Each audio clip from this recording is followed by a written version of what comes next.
Hello दोस्तों, मैं अपने यूट्यूब चैनल हिंदी भाषा देश की आशा पर आप सभी का स्वागत करती हूँ। हम यहाँ पर पढ़ते हैं व्याकरण। अब व्याकरण में हमने यहाँ पर 16 भाग देख चुके हैं। अब हम देखेंगे 17वां भाग। क्या देखेंगे? 17वां भाग देखेंगे। 17वें भाग में क्या देखेंगे?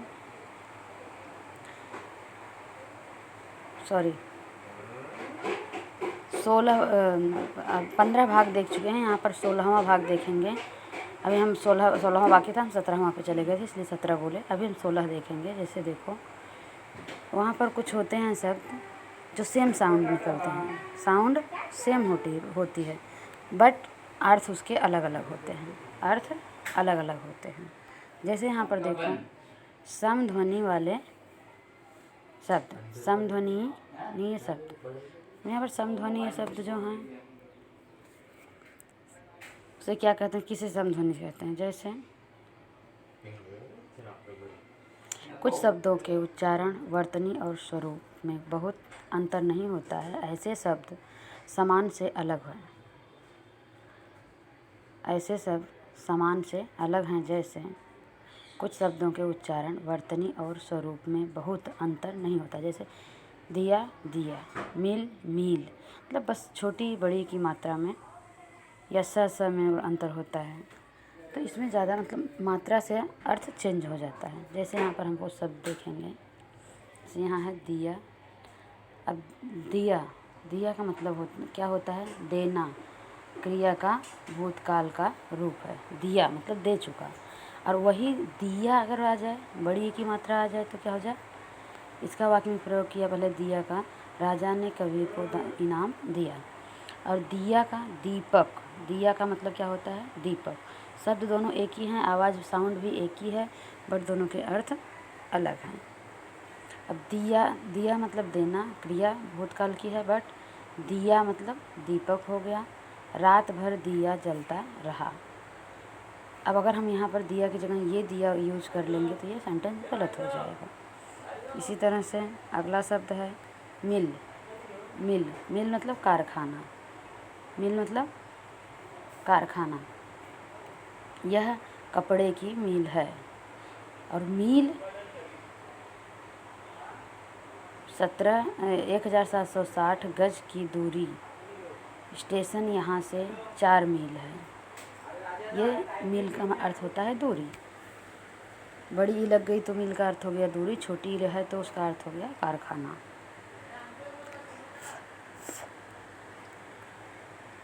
इसी तरह से और शब्द देखेंगे। जैसे गृह, ग्रह। अब दोनों में री की मात्रा है, लेकिन लगाने के तरीके से अर्थ अलग हो रहा है। जैसे गृह में घर, गृह का अर्थ होता है घर। यह मेरा गृह है। ग्रह, पृथ्वी, मंगल आदि ग्रहों की उत्पत्ति सूर्य से हुई है। पृथ्वी, ये ग्रह मतलब जो हमारे सौर मंडल में पाए जाते हैं, और गृह मतलब हमारा निवास स्थान। इसी तरह से हंस, हंस। यहाँ पर बस बिंदी है, अंक की मात्रा है। यहाँ पर चंदा बिंदी है, अनुस्वार है। तो हंस मतलब आवाज़ तो एक ही जैसे आ रही, हंस, हंस। ज़्यादा साउंड में अंतर नहीं हो रहा है। एक पक्षी हंस का शरीर कोमल होता है। एक पक्षी है, हंस मतलब एक पक्षी है। इसका हम वाक्य में प्रयोग करें, हंस का शरीर कोमल होता है। लेकिन हंस, हंसना। हंस क्या है? हंसना। चुटकुला सुनकर वह हंस पड़ी। इसी तरह कुल, कुल, कुल, कुल। वंश, खानदान। यह ऊंचे कुल का व्यक्ति है। वंश, कुल मतलब वंश होता है, हमारा खानदान जो होता है। अब इसका वाक्य में प्रयोग करें, यह ऊंचे कुल का व्यक्ति है। लेकिन कुल, किनारा। कुल मतलब किनारा, जैसे नदी का किनारा होता है।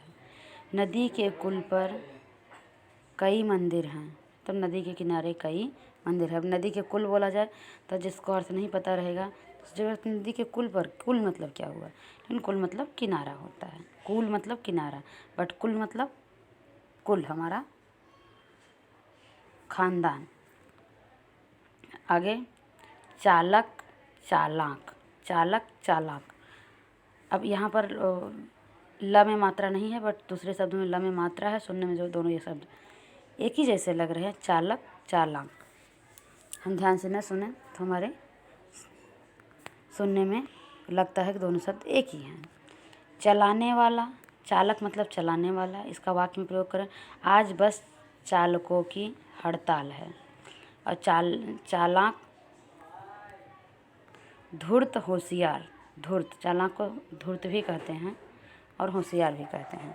वह बहुत चालाक लड़का है। वह बहुत चालाक लड़का है। इसी तरह से हम आगे और शब्द देखेंगे। जैसे देखो, बाहर, बाहर, बाहर, बाहर।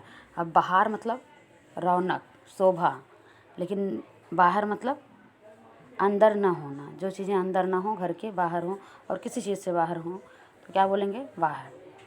अब हम इसका वाक्य में प्रयोग करके देखेंगे। बाहर का, वनों और बागों में वसंत की बहार है। और बाहर का, अंदर न होना, पिताजी कहीं बाहर गए हैं। इस तरह से दिन, दीन, दिन, दिन। दिन मतलब दिवस होता है और दीन मतलब गरीब होता है। वाक्य में प्रयोग करें, आज बड़ा शुभ दिन है। और दिन, दीनों पर दया करो। दीन मतलब गरीब होता है, दीनों पर दया करो, गरीबों पर दया करो। मात्रा का ही डिफरेंस हो रहा है, साउंड सेम लग रहे हैं, बट देखो कितना अर्थ में परिवर्तन आ रहा है। अगला, कोस, कोस। अब कोस और कोस में क्या अंतर है? दोनों में साउंड एक जैसा है, कोस, कोस, लेकिन अर्थ अलग है। कोस मतलब दूरी का एक माप है।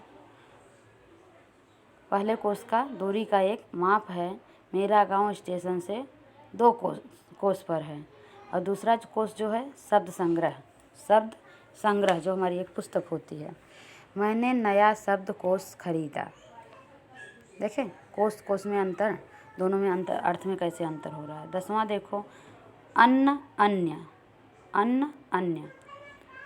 अन्न मतलब अनाज। देश में अन्न की कमी नहीं है।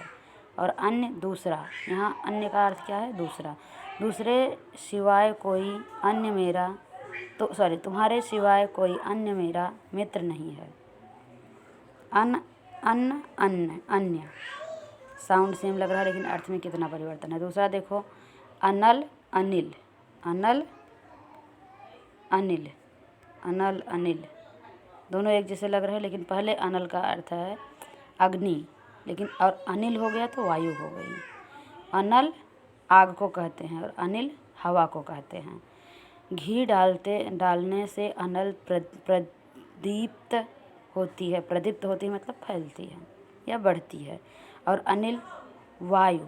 शीतल अनिल कितना सुखद है। शीतल अनिल, शीतल मतलब ठंडी, ठंडी हवा कितनी सुखद है। अगला,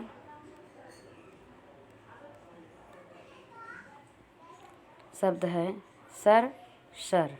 अब सर, सर दोनों है, लेकिन अलग अलग स हैं। तो यहाँ पर अर्थ क्या हो जाएगा? पहले सर का अर्थ हो जाएगा, छोटा सा है, दंत स है तो उसका अर्थ हो जाएगा तालाब। और तालाब स है तो क्या हो जाएगा? बाण। सर का जहाँ तालाब है उसका वाक्य में प्रयोग करके देखेंगे। पानी के बिना सर सूख गया। पानी के बिना सर सूख गया। सर सूख गया मतलब यहाँ पर सर अपना सिर ले लेंगे, लेकिन सर मतलब सर जो हम सर को बुलाते हैं, टीचर को नहीं। ये सर मतलब तालाब है। सर मतलब तालाब। और ये सर मतलब बाण। क्या? बाण। लक्ष्मण के एक ही सर से राक्षस की मृत्यु हो गई। एक ही सर से मतलब एक ही बाण से राक्षस की मृत्यु हो गई। इसी तरह से जब यहाँ जो हमने अभी सीखा समध्वनि वाले शब्द, इसी के आधार पर हम थोड़ा स्वाध्याय देखेंगे। स्वाध्याय मतलब कुछ प्रश्न उत्तर देखेंगे, जिससे अच्छे से समझ में आ जाएगा। देखो पहला प्रश्न, रेखांकित शब्द सुधार कर निम्नलिखित वाक्य फिर से लिखो। दीदी ने दिया जलाकर चबूतरे पर रख दिया। अब यहाँ पर जो पहला द है और दूसरा द है, दोनों में कौन सही है कौन गलत है? दीदी ने दिया जलाकर। अब ये दिया का मतलब देना होता है, और ये दिया का मतलब क्या होता है? दीपक होता है। तो हमें इस दिया को यहाँ लाना है, इस दीपक को यहाँ ले जाना है, तब हम सही कर पाएंगे। समझ आया? जैसे देखो दिया दिया, तो यहाँ पर छोटी ये दिया मतलब देना हो गया, क्रिया हो गई, और ये दिया मतलब दीपक हो गया। लेकिन बट इसने उल्टा लिखा है, तो हमें क्या करना है? सीधा करना है। क्या करना है? सीधा करना है। सीधा करने के लिए हमें क्या करना पड़ेगा? पहले वाले दिए को आगे ले जाना पड़ेगा और आगे वाले दिए को लेकर पीछे आना पड़ेगा, तब हमारा सेंटेंस सही होगा। दूसरा देखो, वह एक बार अन्न खाता है। वह एक बार अन्न खाता है, फिर अन्न कोई वस्तु नहीं। फिर अन्न कोई वस्तु नहीं। अब देखो यहाँ पर हमें अन्न यहाँ लिखना चाहिए, अन्न यहाँ लिखना चाहिए। वह एक बार अन्न खाता है, फिर अन्य कोई वस्तु नहीं। ये अन्न यहाँ आएगा, ये अन्न यहाँ जाएगा, तब सेंटेंस सही होगा। अगला तीसरा देखो, कोश से कोश शब्द मिलता है। कोश से कोश शब्द मिलता है। अब यहाँ भी देखो गलत हो गया। तीसरा देखो, कोश में कोश शब्द मिलता है। जैसे कोश बुक है, अब यहाँ पहले कोश का मतलब दूरी होता है, दूसरे कोश का मतलब शब्द कोश होता है। अब दूरी में कैसे शब्द मिलेगा, कोश मिलेगा? तो इसलिए इस स को इधर लाना है और इस स को इधर ले जाना है, तब हमारा सेंटेंस सही होगा। कोश में कोश शब्द मिलते हैं। अगला है चौथा, हंस को देखकर वह हंस पड़ा। हंस को देखकर वह हंस पड़ा। इसको यहाँ करेंगे, इसको यहाँ करेंगे, तब सही हो जाएगा हमारा सेंटेंस। पांचवा और अंतिम सेंटेंस देखें, सूर्य कुल का राजा नदी के कुल पर पहुँचा। अब देखो यहाँ कुल मतलब हमारा खानदान होता है, सूर्य कुल, और ये कुल का मतलब ये कुल का मतलब किनारा होता है, ये कुल का मतलब हमारा खानदान होता है। लेकिन इन्होंने छोटे ऊ की मात्रा बाद में रखी और बड़े ऊ की मात्रा पहले रखी, तो इसको यहाँ लाएंगे, छोटे ऊ को यहाँ लाएंगे, बड़े ऊ को यहाँ ले जाएंगे, तो हमारा सेंटेंस सही हो जाएगा। जैसे देखो यहाँ पर, सूर्य कुल का राजा नदी कुल पर पहुँचा। फिर हम नेक्स्ट क्वेश्चन देखेंगे, क्वेश्चन नंबर 2। क्या देखेंगे? क्वेश्चन नंबर 2, कोष्ठक में से उचित शब्द चुनकर रिक्त स्थानों की पूर्ति करो। पहला वाक्य है, यह कथा डैश काल से चली आ रही है। अब यहाँ पर कौन सा सही होगा? चिर सही होगा, चीर सही होगा? कौन सा सही होगा? दूसरा सही होगा, पहला सही होगा। क्या सही होगा? चिरकाल से। चीर नहीं, चीर मतलब कपड़ा हो जाएगा, चिरकाल से मतलब लंबे समय से। और दूसरा सेंटेंस है, वह बड़ा आदमी है। वह बड़ा कैसा आदमी है? चालाक आदमी है। उसे मारने के लिए एक ही डैश पर्याप्त है था। सर कौन सा सर? ये सर मतलब तालाब होता है, ये सर कौन सा सही है? ये। पृथ्वी एक डैश है, क्या है? ग्रह है। अब हमारे अच्छे डैश आएंगे, दिन के दिन आएंगे। अभी हमने यहाँ पर क्या देखा? समध्वनि शब्द देखा और उस पर आधारित कुछ प्रश्न देखे। ऐसे ही और वीडियो को पाने के लिए हमारे चैनल को लाइक, शेयर और सब्सक्राइब करें। धन्यवाद। जल्द ही हम अगला वीडियो